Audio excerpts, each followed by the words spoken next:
Good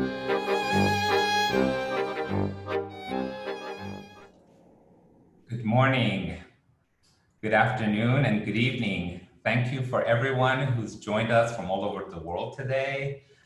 I am delighted to have you here for this edition of Farhang Connect by Farhang Foundation. I am Alireza Ardakhani, Executive Director of Farhang Foundation. For those of you who may not be familiar with Farhang Foundation, we are a non-political, non-religious, not-for-profit foundation with the sole mission to celebrate and promote Iranian art and culture for the benefit of the community at large. Today, we are delighted to welcome our special guest, Dr. Fereshteh Daftari, from her home in New York. Dr. Daftari is a renowned curator, author, and scholar who received her PhD in art history from Columbia University.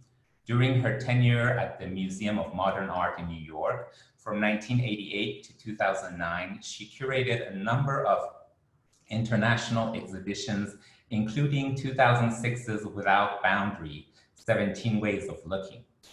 Her curatorial work in the field of Iranian modernism includes Between Word and Image at NYU's Gray Art Gallery in 2002, and Iran Modern at the Asia Society Museum in New York in 2013. She has also focused on contemporary art. Action Now, the first exhibition of contemporary Iranian performance art, was held in Paris in 2012. Safar Voyage, contemporary works by Arab, Iranian, and Turkish artists at the University of British Columbia's Museum of Anthropology in Vancouver in 2013, and Rebel, Jester, Mystic Poet, Contemporary Persians at the Saqqa-khaneh Museum in Toronto in 2017, which then traveled to the Museum of Fine Arts in Houston, and in 2021, it will go to the Asia Society Museum in New York. Dr. Daftari has published widely, and we are delighted to have her here with us today to discuss her magnificent new book, Persia Reframed, Iranian Visions of Modern and Contemporary Art. Dr. Daftari will be joined by Roshi Rahnama, founder of Advocartsy, a collaborative fine arts platform that addresses and engages with Iranian contemporary art, both nationally and internationally. Advocartsy produces diverse art events, projects, and exhibitions, exclusively presenting works of Iranian contemporary artists to collectors, museums, and the community at large. Ms. Rahnama is also the founding chair of Farhang Foundation's Fine Arts Council. So without further ado, please join me in welcoming Dr. Fereshteh Daftari and Roshi Rahnama. Give them a warm virtual welcome. Good morning, Roshi Jan. Good morning from Los Angeles. Good afternoon, Dr. Daftari. Thank you for joining us. Good afternoon. Well, I will let Roshi Jan take it from here. I will be in the background. Thank you again for joining us, and thank you to everyone who's here with us, watching from all over the world. It's a pleasure being with you all. And I want to thank, first and foremost, Farhang Foundation for giving us an opportunity to talk about this exceptional book. Dr. Daftari, or I should say Ferijan by permission, it's an honor and a privilege to be able to speak with you about your new book, Persia Reframed, that addresses topics on modern and contemporary art. You and I, as you may recall, just a few months back, met in Manhattan with the book at hand, and we had some coffee, and we talked about some of the topics we're going to cover today. And we explored possibilities of how to bring more attention to this exceptional book. We didn't think it would be as such. I think things have changed. And the silver lining behind this is that Farhang is giving us an opportunity to reach to a larger community of art enthusiasts worldwide. Without further ado, Ferijan, it's a rare opportunity that I get a chance to speak to such a scholar and a true contributor to the history and topics that are so rarely appropriately covered. And I thank you for this opportunity. Would you let us know what you're up to these days under the circumstances? I know you're in New York. I know you're always busy. So what are you doing these days? Well, allow me first to thank you and Mr. Advocartsy of the Farhang Foundation for hosting this event, which comes at a time when not much is positive. But I hope that our conversation today, by changing the focus, will lighten up the matters a little bit, the mood, even if it's for a short while. But other than that, I've been busy doing the same thing I've been doing for the past 10 years, writing, lecturing, and curating. Fantastic. Let's start talking about the book. Okay, so you had asked me before what made me decide to write this book. The answer, in fact, goes back to some 20 years ago, to more specifically 1999, when Lynn Gampert, the director of the Grey Art Gallery, invited me to co-curate with her an exhibition at the Grey Art Gallery. So while I was working on the catalog's essay, I realized that scholarly publications were completely lacking. So while it was highly rewarding for me to be writing the first scholarly essay on the subject, I was also quite frustrated in that my text had to be restricted to the parameters of one single exhibition. So ever since that date, I began nurturing a desire to expand on what I had written, but my work at MoMA, I was working at MoMA at the time, the work was all consuming, and so it wasn't until 2010 when I left the museum that I was able to focus on this passion. And what were your main goals, and what did you try to achieve by taking on this project, and how long did it take? Yeah, you know, on a deep emotional level, I was paying back a debt I felt I owed to my native country. That was foremost in my mind. Then as an agenda, I was hoping to challenge those Eurocentric skeptics who believed the modern art to be their monopoly. Today, of course, I'm just one among many authors and curators who around the world are dealing with this so-called post-colonial agenda. But on a professional level, I wanted to fill in the gaps in the literature. I wanted to share my insights on the modern art of Iran from before 1979. I was quite familiar with the small scene in the late 60s and 70s. Age gives me that advantage. I also wanted to share my thoughts on contemporary art. I wanted to bring in an art historical perspective steeped in my own academic training as a modernist, and wanted to combine this academic background with my curatorial practice. Finally, I was interested in analyzing individual works of art, something that I'm not going to have the time to do today.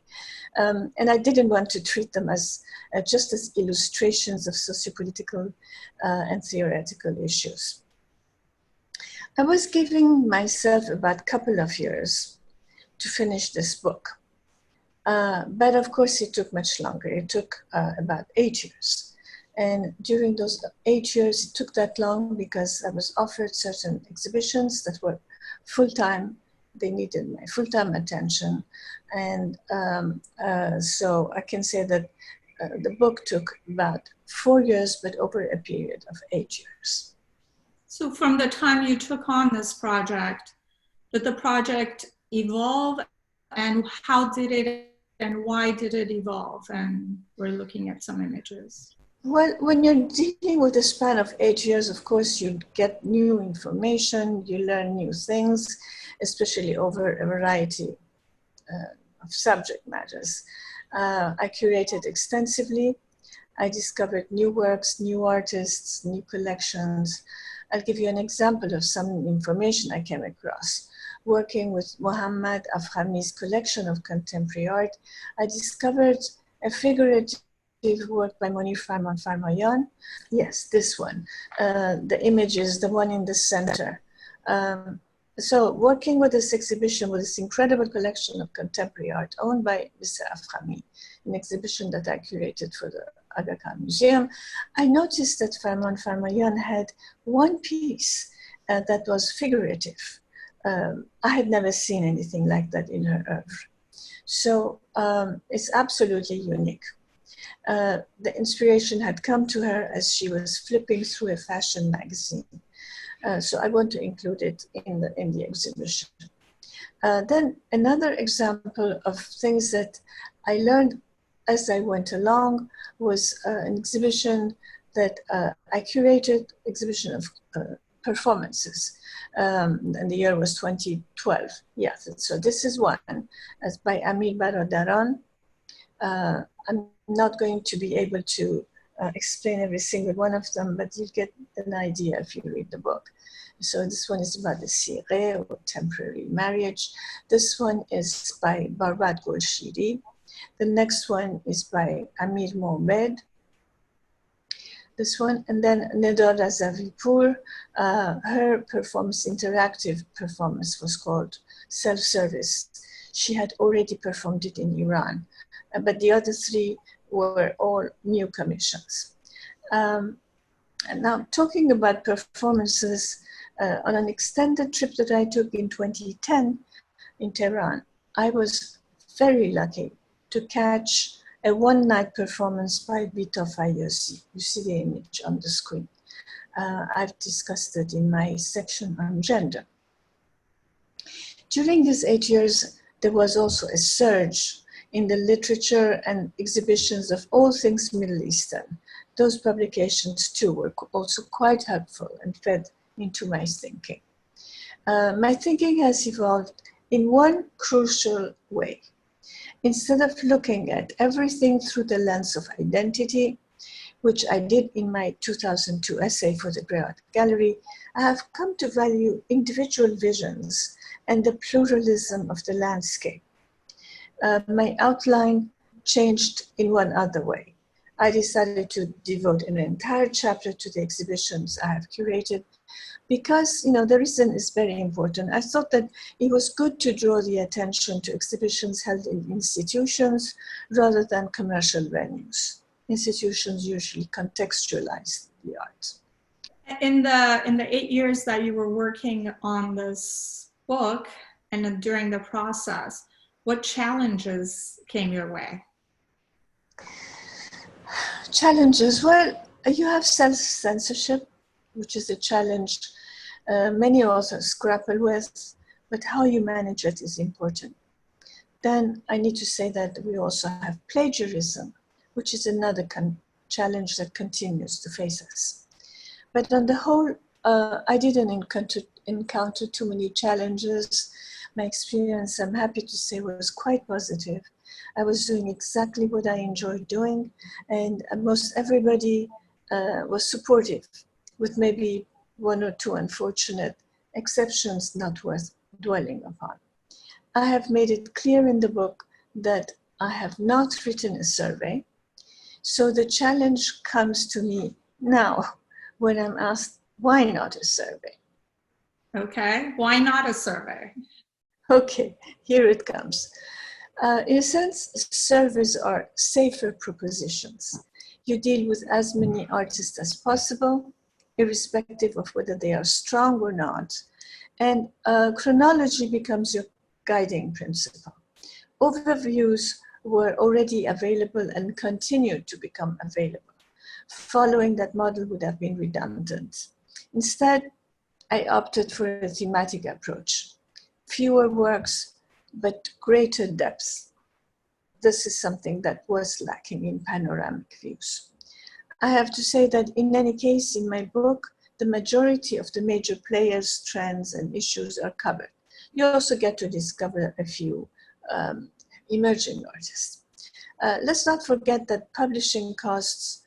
Publishing is a costly enterprise. I was thankful for the grants that I received, but even so, I had to watch the number of illustrations I was reproducing and also the length of the text. How did you organize and pick the topics that were going to be actually included in the book, and what were your guiding principles?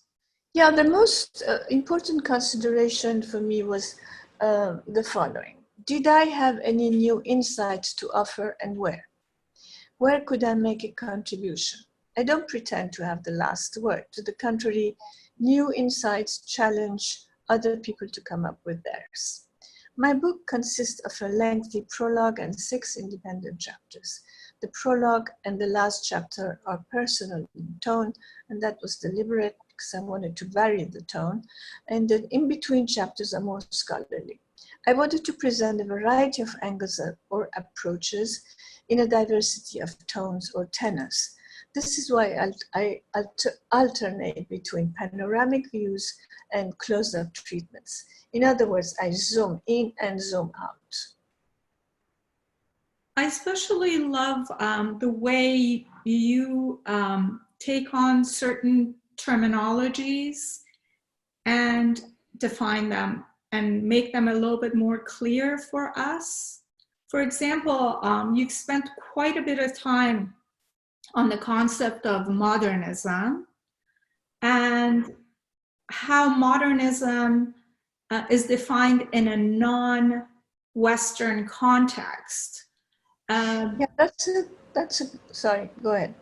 And you explain it with visuals, which is perfect, and we have a perfect comparison in the book that we have now on display. Yeah, well, that's a very good question and a very important one, because back when I was in graduate school, modern art was assumed to be the monopoly of Europeans and Americans. And when you spoke of modernism, that is to say the aesthetics of modernity, the concept was defined as an impulse away from nature, away from the Renaissance tradition. It was a drive towards abstraction. If you take abstraction as the criterion, then art in Iran was modern before the advent of modernism in Europe. I suggest that if we were to use the tricky word modernism, we need to completely divorce it, drain it from its Western definition. To demonstrate that a single definition could not be universalized, I selected 2 paintings, both dated 1896, the 2 paintings that you're seeing right now. One is on the right, The Hall of Mirrors by Mohammad Ghaffari, known as Kamal el-Mulk, and the other one is the portrait of a young woman, Vaïte Goupil, by Paul Gauguin. Without getting into much detail, let me just say that in Iran, the first steps towards modernization or modernism entail a meticulous observation of reality and not distance from it. In the words of one of Kamal el-Mulk's students, nature became a model, science the guide. Kamal el-Mulk, who was considered to be an example of a modern patriotic Iranian, he is here emulating the one-point perspective, even though it's not really one point, Renaissance tradition to express his own progressive thinking. He remained highly influential in the 20th century. On the other hand, Gauguin was looking for alternatives to Renaissance tradition. Persian art is one of several places where he found it. In this portrait, he eliminates naturalistic space, just as in the flat decorative fields of Persian carpets he so much admired. He said, "Have always before you the Persians, the Cambodians, and with, to a small extent, the Egyptians. The big mistake is Greek art, no matter how beautiful it is. So you see that in order to innovate, both artists were turning against their own artistic pedigrees. It is so the context that defines what is modernist, what is new. Then there's a shift happens. We need to show the next two slides. A shift takes place in the 40s and the 50s. Yes. When a younger generation of artists rebels against Kamal el-Mulk. Kamal el-Mulk was active in the late 19th century and early 20th century, but by the 1940s, this generation rebels against that tradition. In fact, there's no consensus as to when modern art began in Iran. A number of authors seem to have internalized the idea of abstraction as a criterion. So they nominate Jalil Ziapour, that you see on the screen, who imported Cubism to Iran as the first artist to have initiated the process of modernism. Ziapour had studied in France. He had studied Cubism in France and was intent to shake up the status quo in Iran. So what better tool to smash the academic style of Kamal el-Mulk than Cubism? Kamal el-Mulk represented faithfulness to nature. If Kamal el-Mulk represented faithfulness to nature, Ziapour did the opposite. He resorted to Picasso and smash this status quo.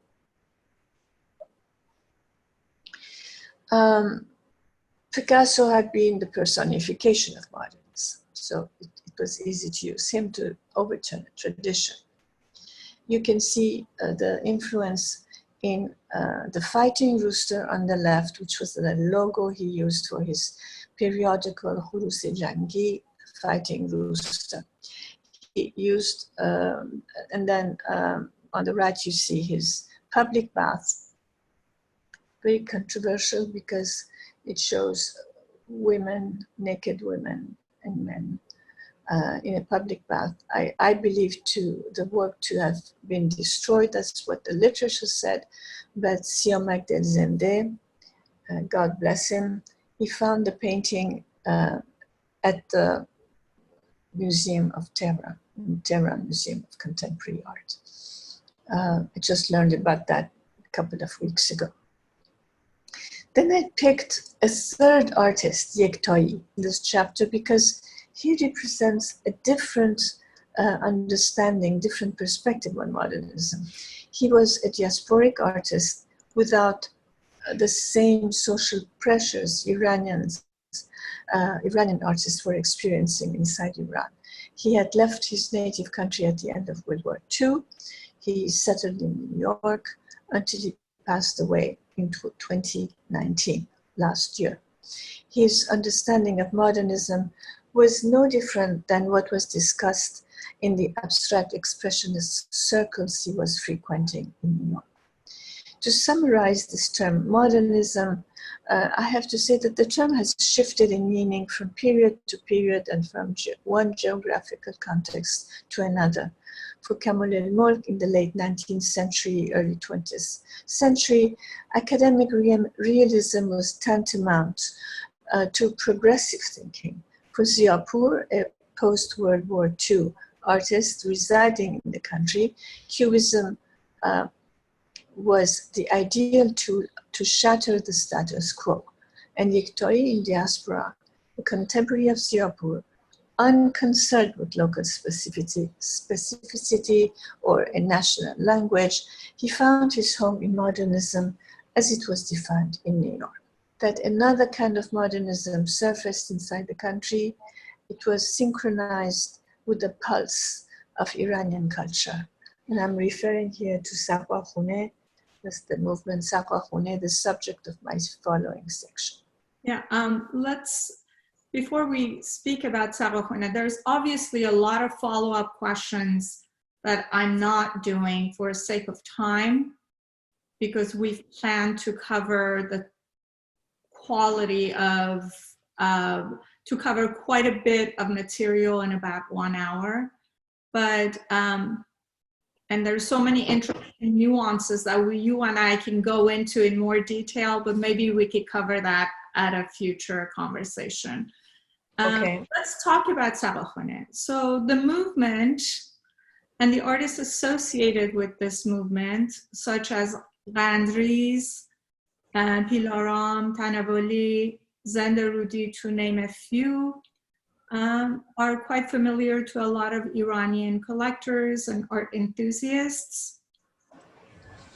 Karim Amami, the prominent critic, named the movement Saqqa-khaneh because the subject matter, for example, the hand of Hazrat Abbas, reminded him of objects found in shrine-like structures located in bazaars and back alleys, as you can note in the images. Can you tell us what you contribute to the existing literature, and also give us your take on other terms that have been used to describe this movement, such as neo-traditionalism and spiritual pop, which was coined later on by Kamran Diba? Well, you know, as you know, a lot has been written on this movement, but my contributions are the following. I contextualize this short-lived movement. This has to be remembered. It was very short-lived, 61 to 63 or 64. And I contextualize it in the discourse of the time. I proclaimed its originality by defining it more narrowly. I discussed its religion, its relation to religion, to the regime, reviewed the exhibitions they participated in, and looked at the patronage. Above all, I positioned the roots of this movement in a new kind of class consciousness. It is important to note that the visual culture they were scavenging belonged to the working class. I would like to elaborate on some, not all, of these points. I had started contextualizing the movement, not only in this book, but back in 2002, in the essay I wrote for the Curator Gallery.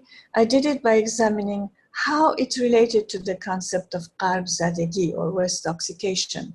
The philosopher Fardid had coined the term, and Jalal Ali Ahmad had popularized it.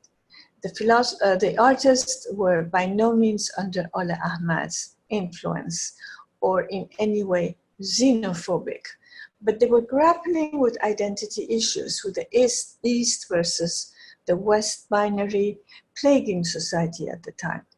The impetus behind the movement had come from a resistance to the influx of Western isms, such as Cubism in the late 40s and 50s. Saqqa-khaneh artists may be credited for having found a culturally specific solution to this question of identity. So in the Pilaram on the left and Qadriz on the right, this leads me to talk about the notion of originality or innovation, which in a sense is rebuked by the term neo-traditionalism. Many artists have been inspired by tradition. To lump them, artists to lump people like Ziapour and Kazemi, as one author has done, together with Saqqa-khaneh artists who used imagery derived from popular culture, is to deny the originality of the movement.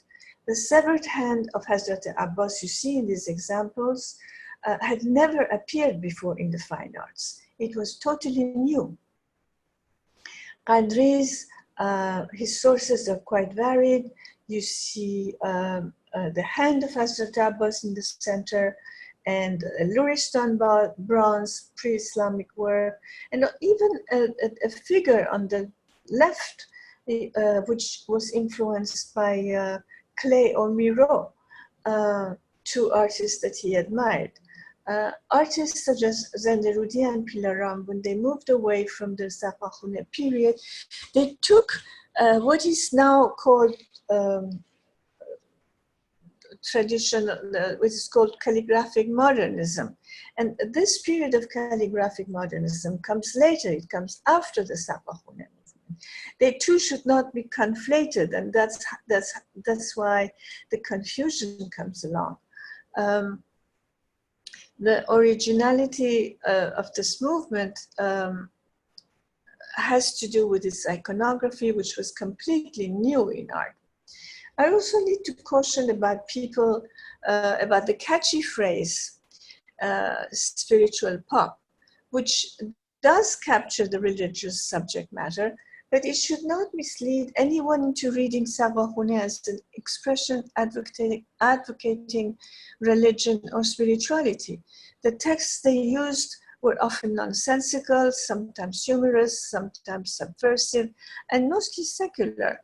Besides, depicting relics of religion is not the equivalent of a search for spirituality. I knew most of the artists, they were not a religious bunch, with the exception of Zenderudi, who was a devotee of an esoteric sect, at the same time being mischievous in his art. The objects the artist portrayed belonged to the culture of the proletariat, as I said, and not the elite. In this sense, they should not be conflated with the regime's agenda, as some critics have done. Critics who wish to say that Saqqa-khaneh artists had been co-opted by the regime. If that was the case, then the entire modern art was co-opted by the regime. They supported all arts, all modern art, Saqqa-khaneh and other works that were not Saqqa-khaneh. You have picked one of the artists within the Saqqa-khaneh movement, Parviz Tanavoli, and devoted a chapter to his work. Can you let us know why you picked a single artist to devote a chapter to? Yes, because generally speaking, attention has been directed more on painting and not so much on sculpture. And I will give you an anecdotal proof. I was giving a walkthrough to a curator, an American curator, who later on went to curate a show on Tanavoli. I asked her what surprised her in the show, and she said the presence of sculpture. So sculpture is not something that has been dwelled upon. And I selected Tanavoli because he was one of the most creative sculptors working inside Iran. In the early 60s, he created a vocabulary of modern sculpture for Iran, and he was alone in his endeavor. First, this juxtaposition tells you what sculpture looked like before the advent of Zenderudi and after. The one on the left is by Sadi Reed, influenced very much by Western academic sculpture, and the one on the right is totally new. You mean Tanavoli? Tanavoli, yes. And then the next image is an inspiration by the Achaemenid historical references. Yes. Of course, redefined. So here, he had just returned from Italy, where his teachers, such as Marino Marini, had taught him to look at tradition. But the tradition Marini was looking at was very different from the tradition that Tanavoli decided to look at.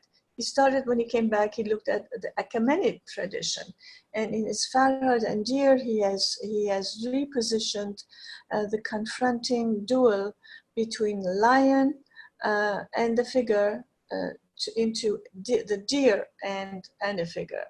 And so I think that it's significant to note that the academic lion is replaced with a deer. The deer is a reference to Imam Reza, the 8th Shiite Imam, who, according to a legend, interceded to save a deer from its hunter. So you see how Tanavoli seamlessly weaves the pre-Islamic with the Islamic. It is a hybrid of pre-Islamic and Islamic, of the lofty and the humble. And then the metal, the scrap metal. Yes, scrap metal is a very sort of ordinary material that he found in junkyards and in bazaars. So to update, to make it contemporary, he picked that very sort of meaningless materials, the scraps from junkyards. And here I need to say to plagiarists that you heard this here for the first time. So that's just an alert. And then in the next page, we're looking at, again, inspiration by the Achaemenid. Yes, Tanavoli, he is, in fact, the only artist to have fully captured the duality of the Iranian psyche. A duality that corresponds to the pre-Islamic, to the ancient period, as much as it does to the Islamic period. And I think that this layered attitude towards history and authority, both sacred and secular, reveals a much more complex position than has been acknowledged so far. I have worked on Tanavoli's use of text, and I found it to be much more inventive than the calligraphic modernism undertaken by other artists, by other Saqqa-khaneh movements, because he created his own vocabulary. For instance, in Persepolis, he looks not only at the cuneiform inscriptions in a tablet in Persepolis, but he also looked at the figures on the bas-reliefs of the Apadana to come up with his own figures. So it's important to remember that his involvement with text was much more inventive than the calligraphic modernism of somebody like Zenderudi. Okay, and then in the next image now, we can go to one of his most recognized sculptures. Yes, because he also turns to the Arabic script, to the word hich, meaning nothingness, meaning nothing or nothingness, but he turns it into a three-dimensional form and sends it out to the world like a virus. And those of you who have followed my thinking in previous works, I have said that Tanavoli often shows his aversion towards Arabic script, Arabic calligraphy. So why is he doing this? I guess maybe because he is he's using it as a Trojan horse. He enters into the form, sends it out into the world to proclaim its nothingness. That is my interpretation. Very interesting. To take on the next topic that you've expanded on, you have spent quite a bit of time in the book on the topic of abstraction and a continuum to figuration in Iranian art. Can you give us a few examples and explain how that is progressing? Sure. In Iran, abstraction was criticized for being subservient to Western models, especially immediately after the revolution, when figuration became the only admissible expression. This is to me a bit ironic because figuration may be accused of the same sin, more so than abstraction, which has deep roots in in Islamic art, in traditional Islamic art. The geometric abstractions of Monir Farhang, for instance, is a case in point. Even the technique and the material she used, I mean her mirror works, are by no means foreign imports. The important point I wanted to make in discussing abstraction was to demonstrate how this mode of expression can be a conduit to a variety of political and aesthetic positions. To say that it was merely art for art's sake is way too simplistic. First, I have discussed works by four major abstractionists born in the 1920s: Monir Farhang, Behjat Sadr, 2 women, Mohsen Vaziri and Marcos Grigorian, 2 men. I was lucky to have known and worked with them on several projects. All 4 of them have passed by now. Cover of my book, it's Heartbeat, which mimics the movements of electrocardiography. This is a work from 1975, and it shouldn't be confused with 1 or 2 other later versions she did in this millennium. Farhang Foundation divorced the medium and the technique of mirror works from their traditional subservience to architecture and said, quote, "I made mirror works modern."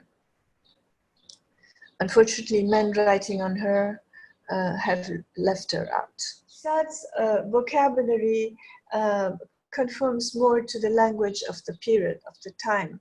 And even Tajridi has said that the vocabularies of the time. So why not an Iranian artist entering that language of the time in order to assert her individuality?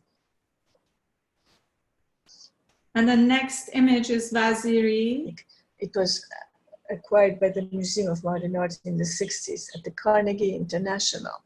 I hear that an Iranian has been appointed to run that international this year. And so that was Vaziri. Can we have his sculptures, please? Yeah, he was quite innovative in this medium, and they all date from 1970 on. He constructed these mutable sculptures, works that could be manipulated by viewers to different forms of abstraction. This kind of interactive work was quite advanced for its time. As I mentioned on the occasion of Iran Modern exhibition, where I made sure this sculpture was included in the show, the only precedent can be found in the work of the Brazilian artist Lydia Clark. But her work was very different and smaller in scale. Vaziri's is organic and can extend its tentacles quite wide. In any case, Vaziri had never seen those examples. I remember this piece being exhibited at Asia Society, but we could not manipulate it. Yes, because that piece is fragile, and so they didn't want it to be manipulated. But otherwise, he made them to be manipulated. And the next image. Marco Grigorian. Grigorian, he was quite innovative in his sculptures too. He is situated on a path that is very different from the opulence of aristocratic or sacred locations, shrines and palaces that inspired Monir. His abstractions are rooted in the earth. The subjects range close-up views of the parched Iranian landscape to aerial views of what looks like plowed fields, to a cosmic vision of the planet Earth that you can see here. Again, this is another work that's in the collection of the Museum of Modern Art. Rummaging through his archives, I found, in fact, many photographs that he had taken from the plane. As other examples of his work show, he was invested in the life and labor of peasants. Therefore, his abstractions are not immune to politics. They are not art for art's sake. He offered another way, quite distinct from Saqqa-khaneh, to enfold the aura of the working class, more specifically the rural perspective, into art. It is impossible for me to go over every single artist I've discussed here. Let me just say that the revolution, some of them turned, that after the revolution, some of them turned to abstraction so that they could avoid the Islamic mandates regarding figuration and the dress codes. Examples would be Farid el-Oshai. But that the opposite is also true. You have very religious people who turn to abstraction as a way to express their spiritual beliefs. Some examples are Musavi and Rahnama. It is impossible for me to go over every single artist. Let me just say that after the revolution, some of them turned to abstraction so that they could avoid that, as I said, the mandates regarding figuration and the dress codes, and some others did the opposite to confirm the religious beliefs. Sometimes artists even blurred the line between abstraction and figuration. Let's look at two contemporary examples.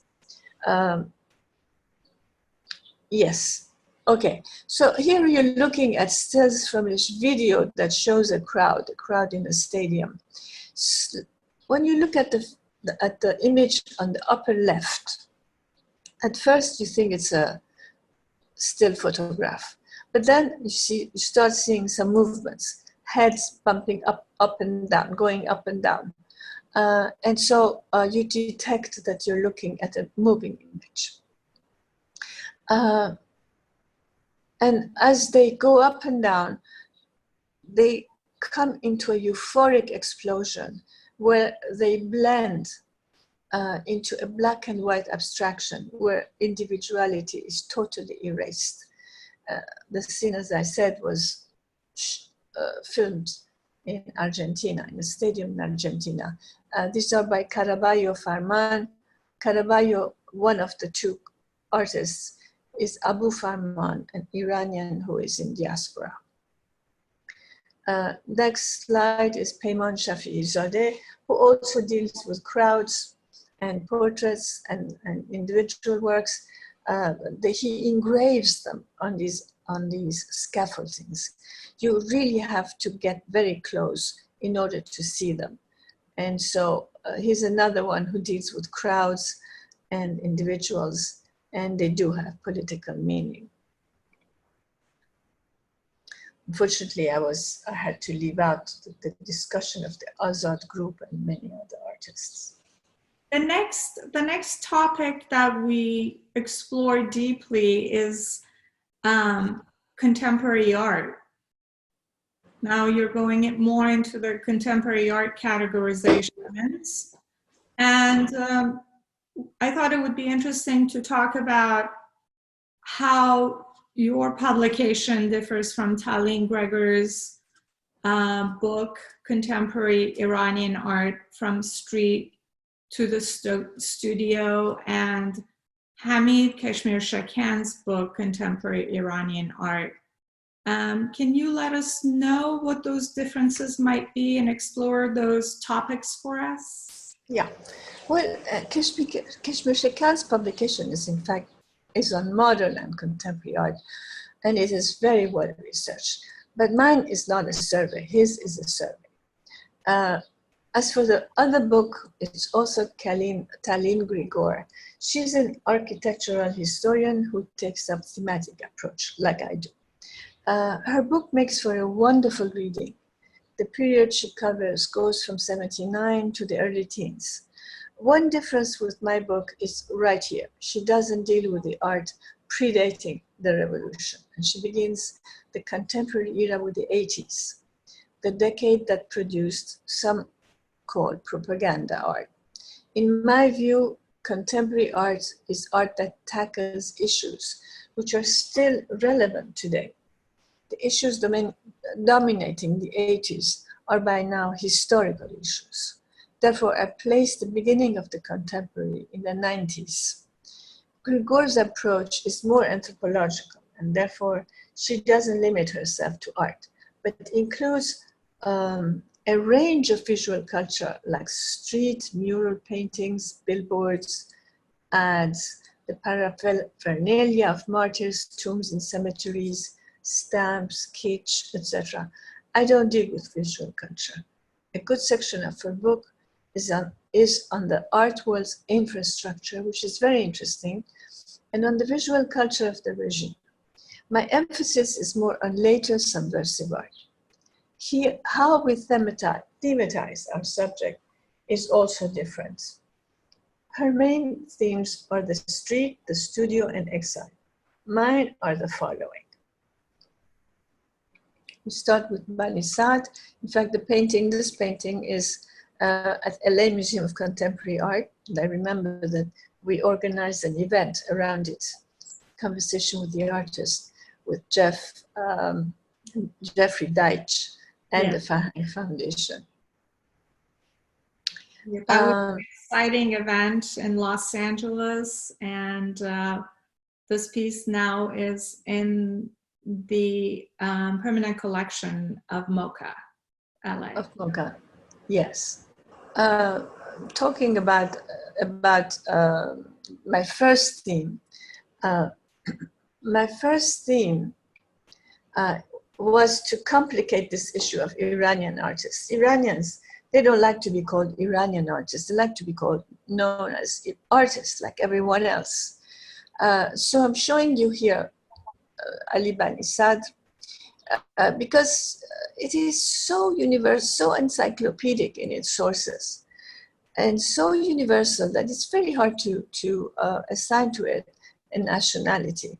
But then I could say also that that nationality, it can be referred to the passport only, not necessarily to an aesthetic mode.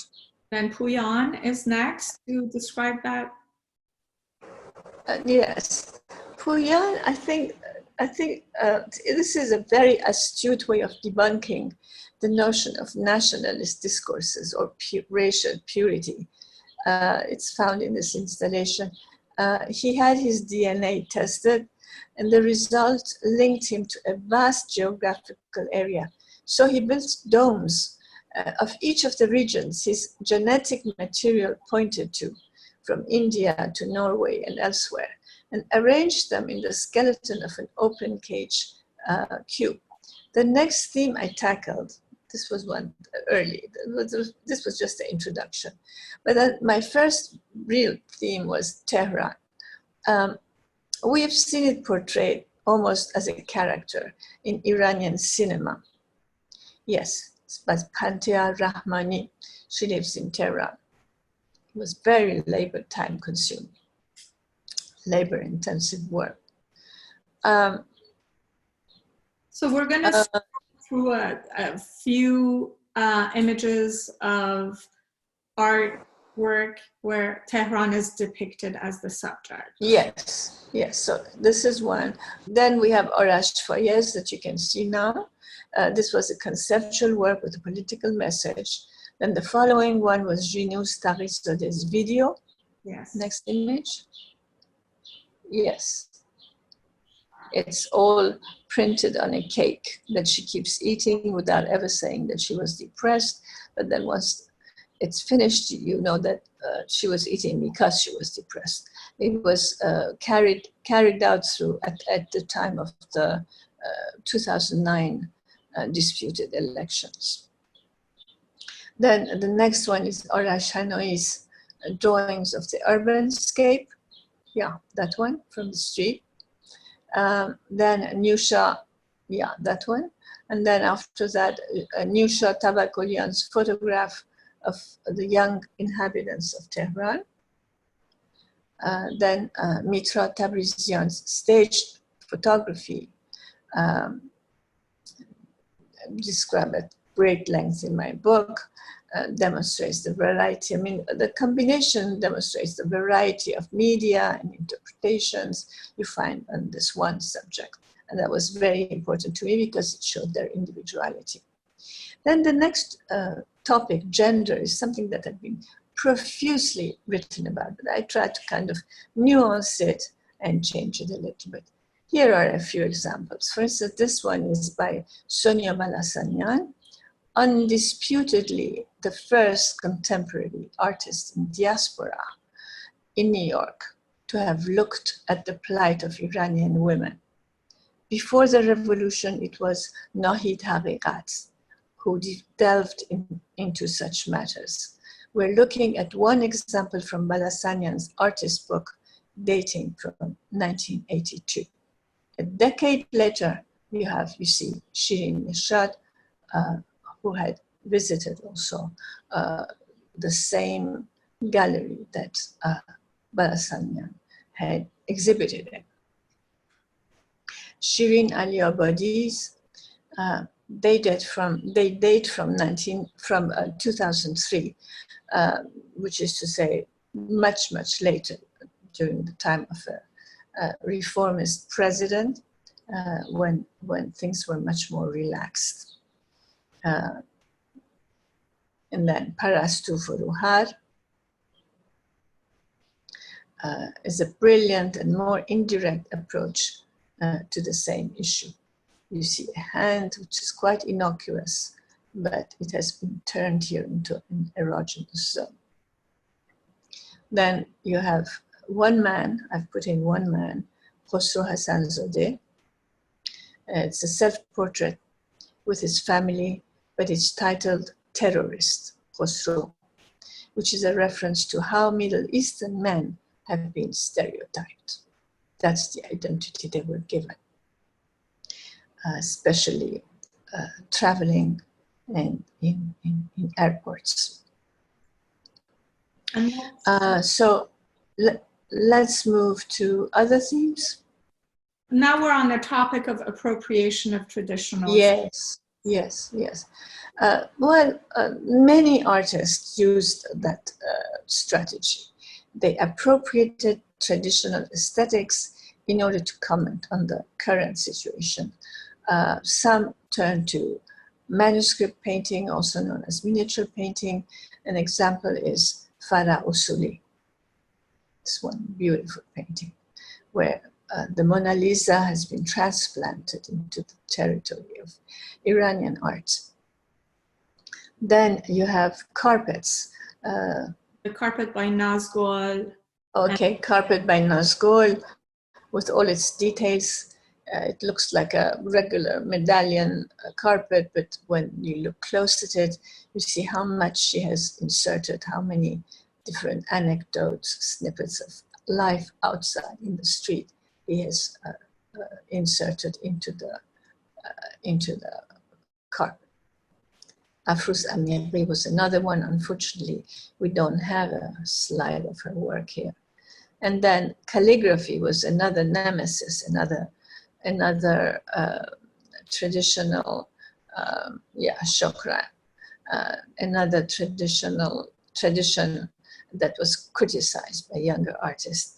Moshiri is one, and of course, Barbad Golshiri and Mahmoud Bakhshi were two of the very strong critics of calligraphy. Then you had also the appropriation of history of the Qajar period, for instance, that serves as an excuse to comment on contemporary realities. Siamak Felizadeh is one, Azadeh Akhlaqi. Azadeh Akhlaqi is another one, and we also have Shadi Ghadirian, which I have illustrated in the installation shots. So obviously there's a lot more that's not covered in this presentation that's contained in the book, just obviously.